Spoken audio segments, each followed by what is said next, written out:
और दोस्तों, आज हम बात करने वाले हैं करंट अफेयर्स 24 जनवरी 2026 के बारे में। ठीक है, तो जो भी महत्वपूर्ण करंट अफेयर्स हैं उनको यहाँ पर डिस्कस करने वाले हैं हम। तो करते हैं क्लास को स्टार्ट। प्रधानमंत्री रोजगार मेला 2026। ठीक है, तो सबसे इम्पोर्टेंट चीज़ आज ये रहेगी। ठीक है, प्रधानमंत्री नरेंद्र मोदी ने 24 जनवरी 2026 को 18वें रोजगार मेले के तहत देश भर के युवाओं को 61,000 से अधिक नियुक्ति पत्र वितरण किए। यह कार्यक्रम वीडियो कॉन्फ्रेंसिंग के माध्यम से आयोजित किया गया है। इस रोजगार मेले का उद्देश्य युवाओं को सरकारी सेवाओं में त्वरित नियुक्ति देना।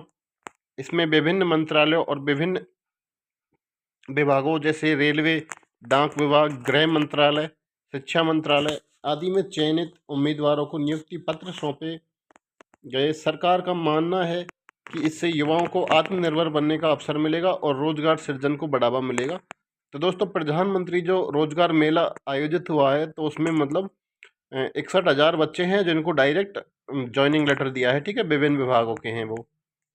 अगला है हमारा, लखनऊ बना उत्तर प्रदेश का पहला जीरो फ्रेश वेस्ट सिटी। ठीक है, उत्तर प्रदेश में लखनऊ शहर है वो पहला जीरो फ्रेश वेस्ट सिटी बनने का गौरव हासिल कर चुका है। इसका अर्थ है कि शहर में उत्पन्न होने वाले 100% ताज़ा कचरे का वैज्ञानिक तरीके से निपटान किया जा रहा है। यानी कि जो कचरा वहाँ पर होता है उसको सारे को डिस्पोज किया जा रहा है, किसके जरिए? वैज्ञानिक तकनीकों के जरिए। ठीक है, नगर निगम द्वारा कचरा पृथक्करण, कंपोस्टिंग और रिसाइकलिंग की प्रभावी व्यवस्था लागू की गई है। इस पहल से खुले में शौच फेंकने की समस्या समाप्त हुई है और शहर की स्वच्छता में उल्लेखनीय सुधार हुआ है। यह उपलब्धि स्वच्छ भारत मिशन के लक्ष्यों की दिशा में एक महत्वपूर्ण कदम मानी जा रही है। तो दोस्तों, काफ़ी इम्पोर्टेंट वो है ये। आपको इसमें से क्वेश्चंस बनने को मिलेंगे ज़रूर आपको एग्जाम्स के अंदर। ठीक है, 6 गीगाहर्ट्ज़ स्पेक्ट्रम वाईफाई के लिए डी लाइसेंस। ठीक है, भारत सरकार ने दूरसंचार विभाग DOT ने 6 गीगाहर्ट्ज़ स्पेक्ट्रम के एक हिस्से को वाईफाई सेवाओं के लिए डी लाइसेंस कर दिया है। इससे देश में वाईफाई 6E और वाईफाई 7 जैसी तकनीकों को बढ़ावा मिलेगा। इस फैसले से इंटरनेट की गति तेज होगी, नेटवर्क भीड़ कम होगी और डिजिटल सेवाएं अधिक सुलभ बनेंगी। यह कदम डिजिटल इंडिया जो कार्यक्रम है उसको मजबूती देगा और स्टार्टअप सेवाएं, शिक्षा, स्वास्थ्य, व उद्योग क्षेत्र में तकनीकी विकास को नई गति प्रदान करेगा। ठीक है, आगे बढ़ते हैं।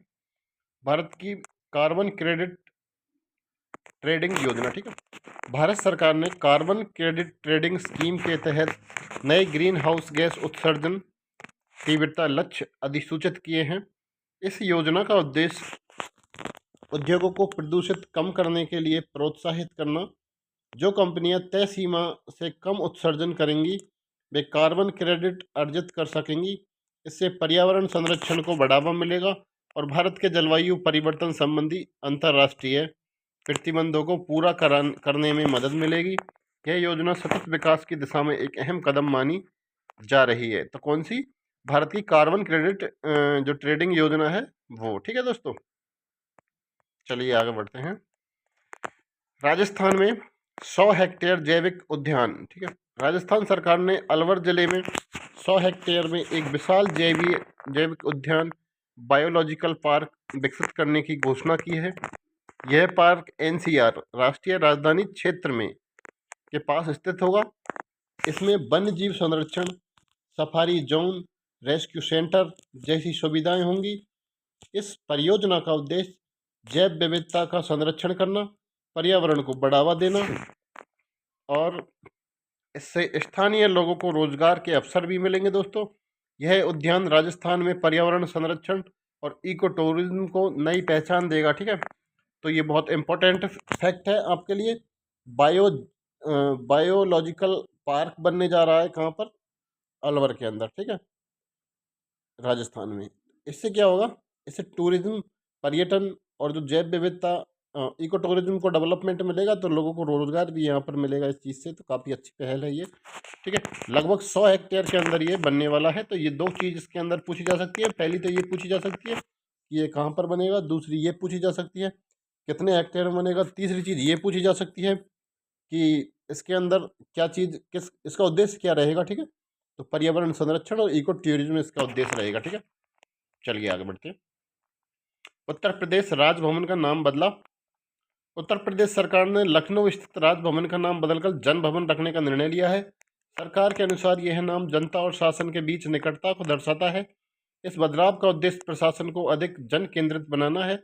यह निर्णय राज्य की पहचान और सांस्कृतिक मूल्यों को मजबूत करने की दिशा में बड़ा कदम बताया जा रहा है। ठीक है दोस्तों, तो ये इंपॉर्टेंट फैक्ट था इसके अंदर। बस आपको डायरेक्ट इसके अंदर एक ही चीज़ क्वेश्चन देखने को मिलेगा यहाँ पर कि उत्तर प्रदेश में राजभवन का नाम बदल करके क्या कर दिया है। ठीक है, तो आपको जन भवन याद करना है, बाकी और चीज़ इससे ज़रूरी नहीं है। ठीक है, अगली बात करते हैं। ठीक है, अगले उसकी असम सरकार की रिसर्च स्कॉलर सहायक योजना। असम सरकार ने शोध को प्रोत्साहित करने के लिए एक नई योजना की घोषणा की है। इसके तहत शोध छात्रों को 25,000 से 40,000 प्रति माह की वित्तीय सहायता दी जाएगी। यह योजना राज्य में उच्च शिक्षा और अनुसंधान को मजबूत करने के उद्देश्य से शुरू की गई है। इससे पीएचडी और पोस्ट डॉक्टरल रिसर्च करने वाले छात्रों को आर्थिक सहयोग मिलेगा और वे बेहतर तरीके से अपने शोध कार्य पर ध्यान दे सकेंगे। यह कदम असम की शिक्षा के क्षेत्र में आगे बढ़ाने में सहायक रहेगा। तो दोस्तों, इसमें डायरेक्ट चीज़ यही देखनी है आपको कि जो रिसर्च स्कॉलर योजना है असम की, इसमें 25 से 40,000 रुपये की सहायता बढ़ा दी है अब। ठीक है, भारत यूरोपीय संघ मुक्त व्यापार समझौता। भारत और यूरोपीय संघ के बीच में लंबे समय के बाद में चल रही मुक्त व्यापार समझौता पर बातचीत अंतिम चरण में पहुंच गई है। इस समझौते से दोनों पक्षों के बीच व्यापार, निवेश और बाजार पहुंच में वृद्धि होगी। भारतीय उत्पादों को यूरोपीय बाजार में बेहतर अवसर मिलेंगे, जबकि यूरोपीय कंपनियों को भारत में निवेश में सहूलियत होगी। यह समझौता भारत की वैश्विक व्यापार स्थिति को मजबूत करने के लिए महत्वपूर्ण माना जा रहा है। ठीक है, अंतर्राष्ट्रीय शिक्षा दिवस 24 जनवरी को। 24 जनवरी को अंतर्राष्ट्रीय शिक्षा दिवस मनाया जाता है, आपको ये याद रखना है बस में। ठीक है, इस दिवस की घोषणा संयुक्त राष्ट्र द्वारा की गई थी। इसका उद्देश्य शिक्षा के महत्व को उजागर करना और सभी गुणवत्तापूर्ण शिक्षा सुनिश्चित करना। और 2026 में इस अवसर पर विश्व भर में शिक्षा समानता और आजीवन सीखने पर जोर दिया गया है। यह दिवस शांति, विकास, सामाजिक प्रगति में शिक्षा की भूमिका को रेखांकित करता है। आगे बढ़ते हैं। राष्ट्रीय बालिका दिवस 2026। तो 24 जनवरी को राष्ट्रीय बालिका दिवस मनाया जाता है। इस दिन का उद्देश्य बालिकाओं को अधिकारों, शिक्षा, स्वास्थ्य, सम्मान के प्रति जागरूक करना और सरकार और सामाजिक संगठनों द्वारा इस अवसर पर विभिन्न कार्यक्रम आयोजित किए जाते हैं।